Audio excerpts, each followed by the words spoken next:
Hey everybody, this is Off Leash with Erik Prince. I'm Mark Serrano. We're going to talk about Ukraine today because there's a lot going on right now. First of all, this headline from the New York Post: U.S. military's troubled Bradley armored vehicle finds success in Ukraine. Quote, "It saved my life," from a member of the military in the Ukraine. And this from the Wall Street Journal: on the front lines with Ukraine's killer drone pilot. So, Erik, what these stories are telling us, and we'll get to political ramifications in the U.S. around Ukraine. Right now, technology. On the one hand, technology has been a sort of an evolving story coming out of Ukraine. Lessons learned, good and bad. But also, I see with these headlines, I see this effort. New York Post, Wall Street Journal, both are Rupert Murdoch publications. I think it's this effort to portray this as a winnable war by Ukraine. But let's focus first on the technology. Tell us a little bit about the Bradley fighting vehicle. It's got a mixed history, and now we're learning that the Ukraine military is using it to great effect against the Russians. I'd say that's a bit revisionist in them trying to say it's this fantastic vehicle. It does have better armor than a BMP, kind of the Russian equivalent Ukrainians might also have been using. It's a stabilized 25 millimeter cannon, a bit more survivability there, but still against an FPV drone. It has vulnerabilities, and again, not something you want to be rolling around with that many precision weapons being able to target you from 24/7, 365.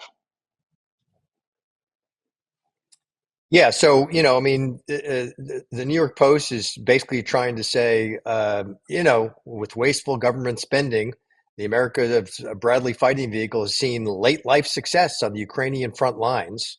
Goes into its sort of history, and it's saying that Ukraine purchased 300 of these, and they put them on the front lines, and they've been saving lives and destroying Russians. So I wouldn't. it seems to I me don't think like they a purchased. They were yeah. given. I would say they were given. That's that's a perfect correction. Yes, of course, because we're funding the war, so it doesn't come back around that way.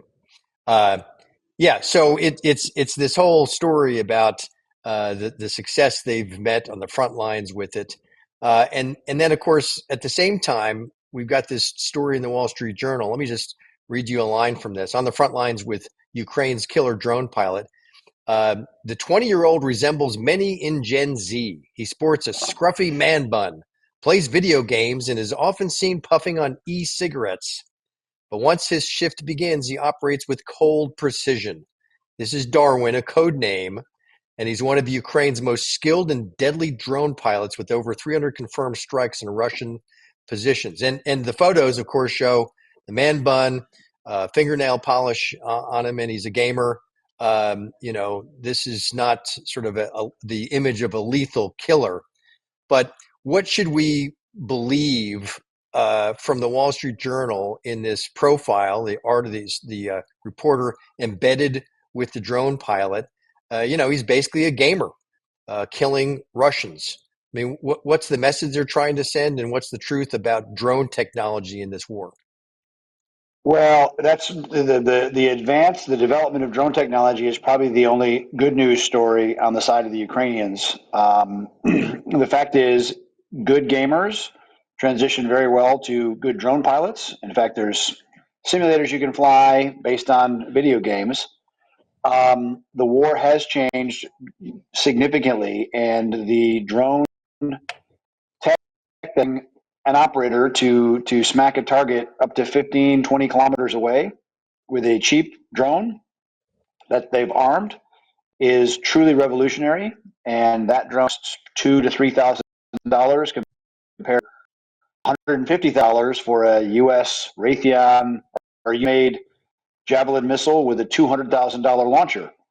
So yeah, that is revolutionary. That is the only thing that the Ukrainians are really able to strike effectively against a lot of these Russian targets, both into bunkers, into armored vehicles, and even to their artillery batteries as well. Well, it's some of the best drone technology and operators are coming out of this region. I mean, software developers in Ukraine, in Romania, and elsewhere. So the Russians must have as much advantage on drone technology as the Ukrainians, no? Certainly they do, and the China and the Russians have a straighter line supply chain going to China and buying all the drone components, um, all the pieces, and the Russians have certainly done some things to upgrade the flight controls and the nav, even now to putting editing on board the drone so that it does automated target recognition. So even if you lose signal, the drone is still going to drive itself to whatever it is on the camera. So it is a massive acceleration in lethality and a massive fusion of precision strike capability, which makes it exceedingly dangerous to be in any kind of known position or armored vehicle. Basically, if you can be seen on today's battlefield, you can be targeted a lot from all directions with a lot of different things, short, medium, and long range.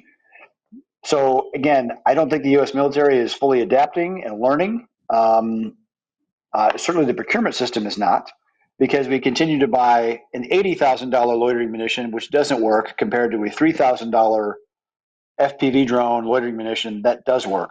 So we have orders of magnitude more, like 10x or 200x in some cases, of weapon systems that the U.S. is spending money on that don't work.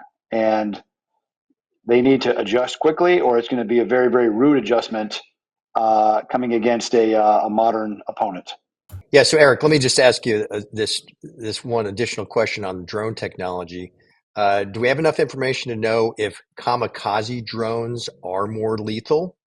Um, yes, kamikaze drones have greatly increased the lethality because they can loiter and adjust, and especially like an FPV drone, which is the little quadcopter that somebody's flying with goggles, because they can stop, turn, come behind an object, or find a small aperture to find the exact most vulnerable spot on a vehicle or bunker or whatever to hit it. Like if you hit, there's a little thing on the back of a T-72 called the bustle. It's on almost like a joint between where the turret sits on top of the tank body, and if you hit there, that also happens to be right where the ammunition storage is. So it typically initiates a catastrophic explosion of the turret and complete destruction of the tank and its occupants. So yes, those loitering munitions are exceedingly dangerous, and that level of advancement continues to where now they might even be wire guided, where you can fly it into a 100% jammed environment. Um, so even though they're jamming the command link and the navigation systems and all the rest, it doesn't matter because the drone itself has a little wire hanging out the back, coming out the back, all the way back to the pilot, many kilometers away. And it makes for an exceedingly dangerous weapon system that you have to kill. You have to knock it down. There's no jamming that will prevent you from that drone having success. So and of all the technological capability of the Israelis, they're still having a big problem because about 50% of those cheap kamikaze drones, loitering munitions, are making it across the border and hitting targets inside Israel. So the Israelis have had a lot of success lately, but still, that innovation at the edge of battle is proving difficult even in Israel. The U.S. military would have a very, very difficult time against that kind of threat, um, and which is why the procurement system and the Pentagon needs to wake up and advance and get current with what the actual threats are on today's modern battlefield.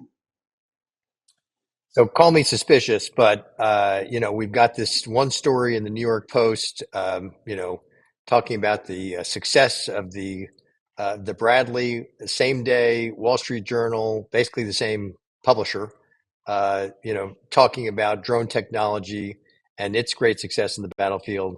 And is it just me? Am I suspicious, or is this a little bit of propaganda trying to position Ukraine as the one winning this war right now? I'd say they're probably positioning for more money, additional funding requests, either before or after the election. But they're trying to keep beating that drum, and that is not in our interest for this war to continue. For the politicians, that say we're degrading the Russian army, they are absolutely wrong. We're degrading the U.S. taxpayer, but we are not degrading the Russian army. They're getting smarter. They are learning, innovating, and I would say far out innovating the U.S. military. And that is not a match we want to tangle with. And the Ukraine fight should be over. And I hope President Trump, when he's reelected, will do so. Well, speaking of politicians, Zelensky is in the United States. He started with a visit to Pennsylvania on the campaign trail with U.S. Senator Bob Casey up for reelection and Governor Shapiro, who took out his felt marker and signed. You'll know better what he was signing, but signed Artillery ammunition shell. or artillery The shell. Yeah, thank 155 you. artillery shell. So, these are bloodthirsty warmongers, as far as I'm concerned. And the significance of Zelensky's presence there, effectively on the campaign trail for Kamala Harris, give me a reaction. Well, he was flown there on a U.S. military aircraft, um, visiting a U.S. munitions factory, paid for by the U.S. taxpayers, doing a photo op to benefit Democrats. I cannot see how it's legal. It's certainly unethical. I can't imagine Winston Churchill in 1944 on the campaign trail with Roosevelt. That's what this is akin to. Although at least the World War II was a winning effort, the Ukraine war is most definitely a losing effort, and it's just a big pile of wrong. I don't understand it. But the Democrats, and because the mainstream media doesn't actually ask any real questions, and they are not in media organizations anymore. They're just propaganda arms of one party. Yeah, and it's the swingiest swing state among the battleground states, of course, is Pennsylvania. That's where this is going to be largely decided, at least to some degree. Pennsylvania is the tip of the spear in this election. And there he is in the middle of Pennsylvania in the midst of the fall election. Sure. And what that campaign stop says, vote for the Democrats, and we'll keep the war spigot turned on to keep your jobs producing artillery shells for the Ukraine war. Again, can't see how it's legal. Talk about talk about foreign election interference. You just saw it right there. Paid and even funded Yeah, right. by the U.S. taxpayers on a U.S. military aircraft. The C-17, when that thing goes for $35,000 to $50,000 per hour in fuel and maintenance costs, staggering. Well, so Zelensky's in the U.S. You've got the UN General Assembly. I know that you were in New York as things were kicking off, heading into the big week. Now, Zelensky, ironically, sent a text to President Trump. Trump posted it on social media in true Trump fashion, where Zelensky is no dummy. He's obviously playing both sides here. And sure enough, the cameras were rolling when Donald Trump and Zelensky walked into a conference room for a meeting in New York. Uh, Zelensky's no fool. He's playing both sides. And Trump, of course, makes it very, very clear we will resolve this conflict to the benefit of both sides quickly. Let me get your reaction to that as well. You know, I've been pretty vocal in pushing for an end to that war as well, because there's no point in just killing more Ukrainians or Russian soldiers for that matter. Freeze the lines, freeze it almost like the 48th parallel in North and South Korea in 1953. And people said my comments went viral in Ukraine and were extremely popular with the average Ukrainian on the street. They want this war to be over.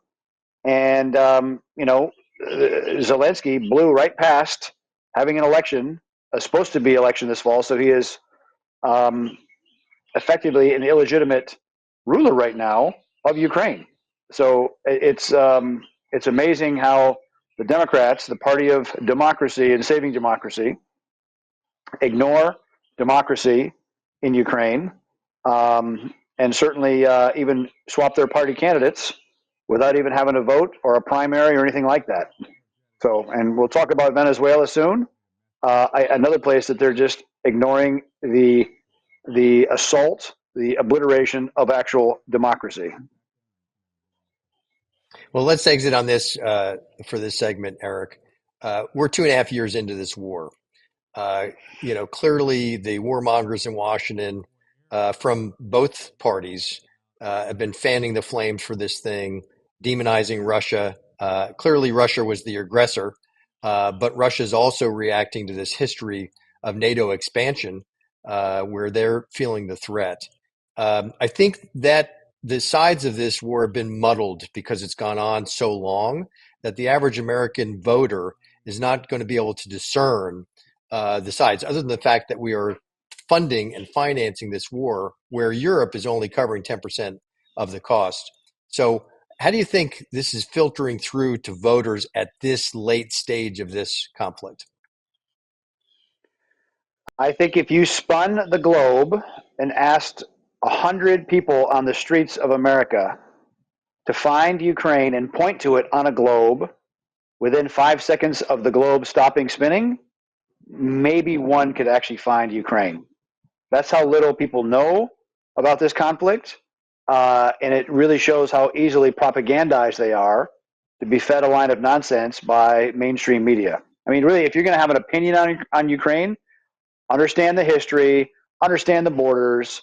But a whole lot of people have an opinion that just have no basis to have one, other than what's been fed to them by mainstream propaganda outlets.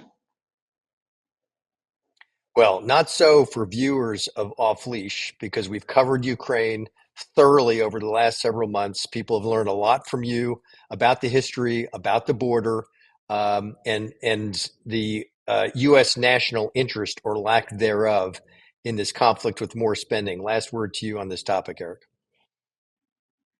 It's a travesty when you see the videos of forced or compulsory service, people being press ganged and dragged to the front. It's a bad look. And all we're doing by sending more money to Ukraine is dragging more young men out of their homes, forcing them to the front into effectively a wood chipper of artillery battle back and forth. And we're doing the same thing to the Russians, and they're a lot of press ganging a lot of people as well. It's really pointless at this point. Again, this comes back to the point I made in the article I wrote, Too Big to Win. The elites in Washington that make these decisions and sending money or sending young men and women to do battle make that without consequences of having to live with those decisions. And hell, even in the debate between Harris and Trump, Kamala Harris actually said there are no U.S. combat forces in a combat zone anywhere in the world. And in a horrifically inaccurate statement, considering you have U.S. forces taking fire in Iraq, in Syria, in Somalia, and in the Red Sea, firing hundreds, if not thousands, of missiles to shoot down incoming attack drones and missiles launched by the Iranian-sponsored Houthis. To me, it's a yet another disqualifying statement. Well, look, really important update on Ukraine. U.S. politics is playing a massive role in this thing. And we're down to 38, 39 days until Election Day.